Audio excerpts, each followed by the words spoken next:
그래서 한중 관계는 역지사지라고 하죠. 상대방의 입장에서 좀 생각을 해봐야 됩니다. 미중 간의 전략 충돌이 지금 벌어지고 있어요. 한국만 가운데서 피곤한 게 아닙니다. 2차 대전 이후에 여러분들 잘 아시다시피 냉전 구도가 있었고 미국 편에 줄 서고 소련 편에 줄 서고, 그죠?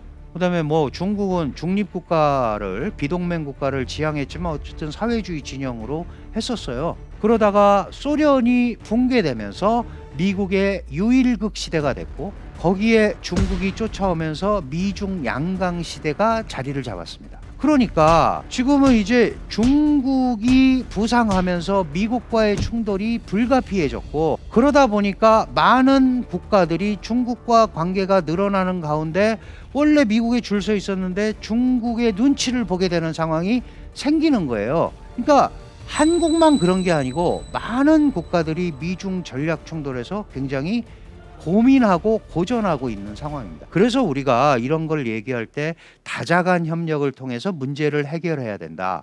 글로벌 중추국가로서 기능을 해야 된다라고 얘기하는 게 바로 이런 것 때문에 그렇습니다. 그 다음에 역사 인식 충돌도 금방 말씀드린 대로 한 발 바꿔서 생각하면 얼마든지 이런 거는, 여러분들 한국 김치가 절인 음식이잖아요. 절인 음식은 전 세계에 다 있습니다. 중국에도 사천성에 가면 사천 김치라고 그래서 절인 게 있어요. 그런데 우리 고춧가루도 최근에 들어온 거잖아요. 몇백 년 안 됐습니다. 그러면 그렇게 개량돼서 먹는 거니까 그건 한국 거다라고 인정해 주면 되는 거예요. 근데 그걸 안 하려고 하면 문제가 생길 수밖에 없죠. 한복도 마찬가지고. 이렇게 중국의 부상이 주변 국가들을 포용하는 게 아니고 오히려 다른 국가들 거를 뺏어와서 자기화하려고 한다고 한국의 많은 젊은이들이 생각하기 때문에 충돌이 일어나는 겁니다. 그러면 이 충돌의 근원을 우리가 정확하게 인식을 하고 풀어나가는 노력을 해야죠. 정부 간에는 좋다 그러고 악수하고 다 했지만 민간에는 이런 문제들이 계속 진행이 되고 있었고 그게 사드 이후에 본격적으로 나타난 거다. 그런데 어차피 지나가야 할 달입니다. 이런 부분을 정리하지 않으면 계속 문제가 생길 수밖에 없다. 자, 그러면 이런 상황을 우리가 조금 더 본질적으로 한번 풀어보자는 거죠. 한중 관계를 이해하는데 그럼 어떻게 이해를 해야 되느냐? 한국과 미국은 동맹 구조입니다. 동맹 구조라는 건 뭐냐 하면 한쪽이 침략을 당하거나 이러면 그게 동맹이니까 같은 나라잖아요. 그러니까 한국도 그 나라를 도와서 같이 싸워야 되는 거예요. 그러니까 한국 전쟁에는 미국도 들어와야 되고 미국이 뭘 하면 한국도 들어가야 되는 겁니다. 그러니까 미국이 전쟁하면 자꾸 우리한테 파병해 달라고 그러고 그때마다 굉장히 괴롭죠. 그러나 그렇게 가고 있는 게 바로 동맹 구조입니다. 특히 한국같이 안보를 스스로 해결할 수 없는 상황에서 당연히 유일 동맹국인 미국과 동맹 구조를 가지고 가는 거는 당연한 겁니다. 1954년에 맺어서 지금까지 70몇 년을 왔는데 왜 그거를 우리가 스스로 걷어찹니까? 있는 걸 관리를 잘 해야죠. 70년의 역사를 가지고 있는 양국의 동맹 시스템이에요. 그거를 필요가 있다 없다 이렇게까지 할 필요는 없다. 그런데 그 사이에 1992년에 한중 간의 협력 구조에 바탕을 둔 수교가 성립이 된 겁니다. 이렇게 보면 한미 동맹 구조는 70년이고요. 한중 협력 구조는 30년 된 겁니다. 아직 우리가 중국을 제대로 알지를 못하죠. 예전부터 중국과의 관계를 얘기하면 전통 관계와 현대 관계를 섞어서 생각하는 경향이 많습니다. 그러나 지금 우리가 맞닥뜨린 중국은 우리와 제도와 가치가 다른, 그게 잘못됐다는 게 아니에요. 제도와 가치가 다른 사회주의 중국입니다. 그러니까 옛날에 같은 전제왕조 막 이럴 때 교류하고는 달라질 수밖에 없고 한중 협력 구조는 이거는 이렇게 됐다라는 출발점부터 우리가 다시 생각을 해야 되는 거예요. 중국도 사실은 남한, 한국과 수교하기 위해서 북한이라는 정말 자기네끼리는 혈맹이잖아요. 이거를 북한을 설득을 했든 어떻게 했든 하고 나온 거예요. 그러니까 중국도 상당한 리스크를 안고 온 겁니다. 그만큼 한중 관계는 양측의 필요에 의해서 한 거니까 잘 이어가야 됩니다. 그러나 여전히 북핵 요인이 북한 요인이 자리 잡고 있고 한미동맹 구조가 자리 잡고 있고 북한 요인과 한미동맹 군사안보 구조 때문에 경제와 사회 분야에 우선 방점을 찍을 수밖에 없었던 한중 협력 구조가 존재한다. 이게 바로 한미 동맹 구조와 한중 협력 구조의 차이다. 이걸 놓고 이제 미국의 시대가 갔으니까 중국에 가까워져야 된다. 아니다. 그래도 미국이니까 우리는 미국 밑에 계속 있고 끝까지 미국이 하자는 대로 해야 된다. 그렇게 이분법적으로 나눠질 수가 없는 거죠. 그래서 늘 많은 전문가들이나 학자들이 선택적 협력을 해야 된다. 다만 우리는 여전히 북한의 위협, 북핵의 위협, 미사일의 위협에 노출이 돼 있으니 유일 동맹인 미국과의 동맹 구조를 튼튼히 한 가운데 그 다음 거를 추진해야 된다. 그러니까 한중 협력도 북핵 문제가 해결되기 전에는 우리는 이럴 수밖에 없다라는 게 기준점이 돼야 되는 거예요. 그런데 그런 것들을 그동안 잘 못했잖아요. 특히 어떨 때는 북한하고만 잘하면 되겠다 라는 생각을 해서 중국도 약간 한쪽에 몰아놓고 특히 미국은 더 무시하고 중국은 북한의 유일 협력자니까 최대 조력자니까 중국의 눈치를 또 과도하게 보고 이런 것들이 반복이 된 거다. 그렇다면 외교의 정상화라는 차원에서 이 동맹 구조와 협력 구조의 차이를 명확하게 이해하는 게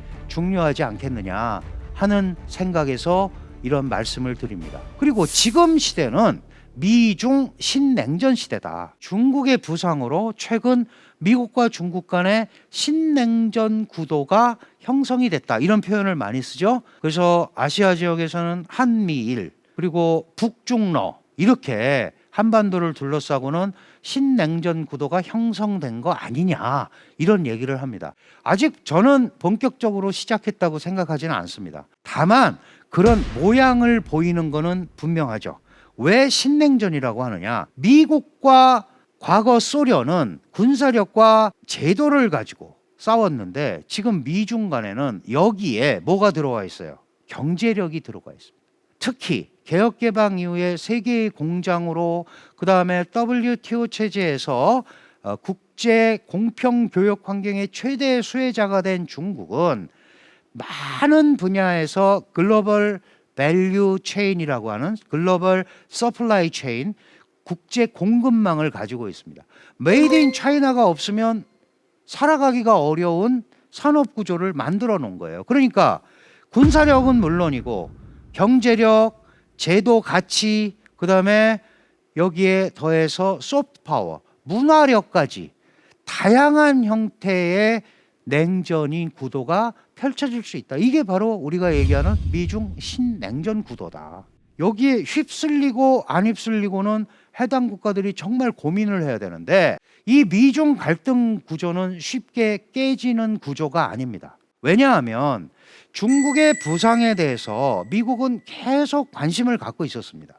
그런데 저 부상하는 중국을 제압해야겠다라고 행동에 옮긴 사람이 바로 트럼프 대통령입니다.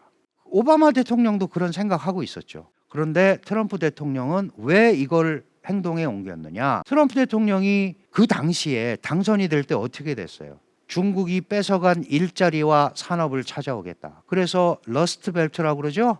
전통 산업 회복하겠다. 그거 중국한테 다 뺏겼다. 그러니까 중국한테 뺏겼는데 중국은 그 뺏어간 걸로 또 훔친 기술과 해킹한 기술과 지적 재산권을 무시한 기술을 가지고 물건을 만들어서 환율 조작이라든지 비관세 장벽이라든지 이런 이상한 국제 규범을 벗어난 시스템을 써서 국제 무역 구조를 파괴시켰고 거기서 번 돈을 가지고 미국에 도전한다. 어떻게 도전해요? 여러분 미국이 세계를 호령하는 거는 크게 여러 가지가 있지만 두 가지입니다. 하나가 달러 패권이죠. 모든 국가가 달러를 갖고 있어야 돼요. 외환 보유고. 그 다음에 막강한 해상 군사력을 가지고 있습니다. 항공모함 전단 이전에 뭐 20몇 개 중에 12개를 미국이 운영했습니다. 그리고 해상 안전을 지켜줍니다. 그래서 원활한 그 선박의 이동, 물류의 이동 이걸 해주면서 거기서 생기는 피를 달러로 바꿔서 미국의 달러 체제에다가 집어넣으라는 게 미국의 시스템이에요. 그런데 중국이 여기에 반기를 든 겁니다. 해상 군사력에 나도 투자할 거야. 왜 달러만 국제 통화가 돼야 돼? 나도 할 거야. 그래서 위안화 국제화 이런 걸 추진합니다. 놀랍게도 중국은 성능 이런 걸 떠나서 지금 벌써 3개의 항공모함 전단을 구축했습니다. 요녕함, 산동함, 얼마 전에는 복건함이라는 항공모함 전단을 구축했죠. 항공모함만 있는 게 아니고 거기에는 초계기도 있고 조기 경보기도 있고 잠수함, 구축함, 순양함, 함재기 세트로 돼 있는 거예요. 그러니까 이렇게 하면은 결국은 미국의 직접적 도전이 아니냐. 그러면 역산을 해본 거죠, 트럼프가. 그러면 돈을 못 벌게 하겠다. 그래서 무역에다 대고 관세를 매기고 무역이 제대로 안 이루어지도록 중국에 타격을 입힌 게 바로 무역 전쟁의 시작입니다. 그러고 나서 물건을 또 못 만들게 하려니까 훔친 기술 못 가져가게 하는 거죠. 그래서 기술 패권 전쟁이 시작이 된 거예요. 이게 트럼프 시절에 있었던 거예요. 그런데 바이든이 되고 나더니 여기에 바이든은 의회 정치를 50년 한 사람이고요. 특히 오바마 대통령 시절에 부통령을 8년을 합니다. 그래서 키신저 이후에 최고의 중국 전문가예요. 그러니까 홍콩, 위구르, 대만, 민주, 자유 이런 가치 개념을 가지고 중국을 압박하는 거예요. 그러니까 이 전쟁이 끝나겠습니까? 이 갈등이 안 끝나죠. 누가 하나가 잘못했다고 그러기 전에는 안 끝나는 구조가 바로 이 구조다. 그러니까 제가 강조드리고 싶은 거는 미중 갈등은 더 이상 변수가 아니다. 상수입니다. 미중 갈등이 해소되면 이럴 거다. 해소 안 된다고 보고 작전을 짜야 된다. 대한민국의 외교 정책도 마찬가지고 경제 정책도 마찬가지다. 왜 미중 갈등이 해소되면 이렇게 될 거다라고 상대는 안 움직이는데 미리 그런 그림을 그리느냐. 그럴 필요가 없는 겁니다.